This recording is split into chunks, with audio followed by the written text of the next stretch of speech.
Good afternoon, I'm Georgia Moylan with 2NURFM Hunter News. A 32-year-old man is due to front Newcastle local court today charged with drug and weapon offences. While conducting random breath testing in Windale, police searched a vehicle finding a flick knife, methamphetamine, liquid amphetamine and cannabis. Joanne Elliott from police headquarters says the man has been refused bail. A 32-year-old man who was a passenger was arrested. He was taken to Charlestown Police Station where he was charged with drug offences and custody of a knife in a public place. He was refused bail by police. He'll be in Newcastle court later today. Paterson MP Bob Baldwin is being sued after he tore up approval for an aged care home in Sydney. The company behind the proposal claims the federal government was pressured by shock jock Alan Jones to reject the development.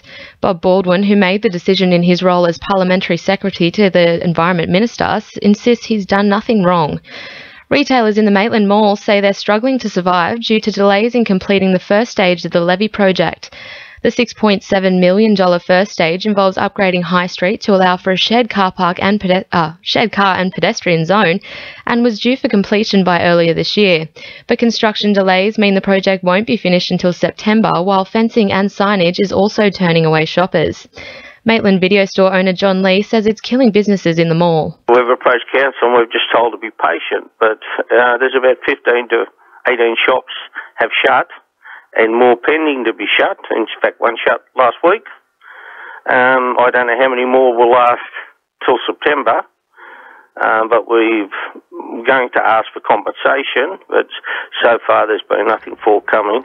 A police strike force into Anglican clergy abuse is renewing calls for victims in the Hunter to come forward. Investigations in the region were launched 9 months ago, focusing on allegations of child sexual abuse within the Newcastle diocese, including the handling of allegations as far back as 40 years ago.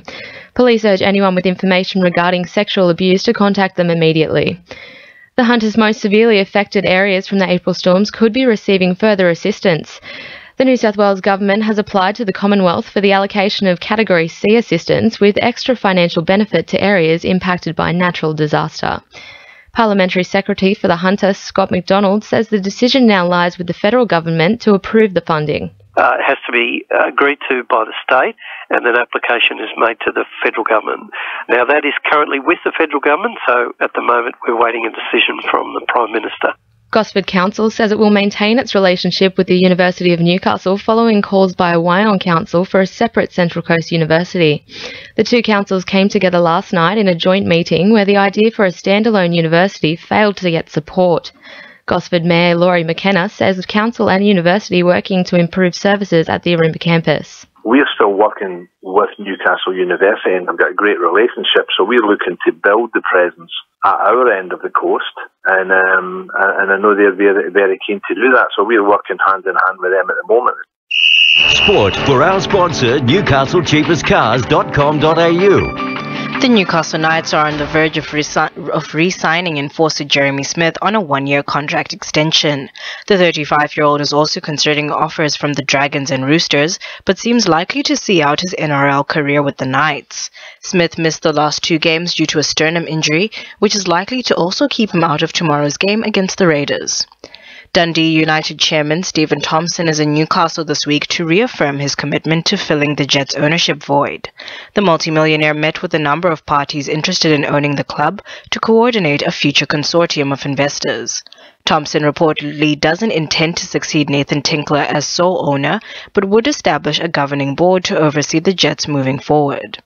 And in netball, Australia's Diamonds will set up camp in Newcastle for their final training base before heading to the Netball World Cup in August. It will be the side's first time in Newcastle since 2012. That's sport. I'm Tani Shindoi. 2NURFM News Time is coming up to 11 past 12.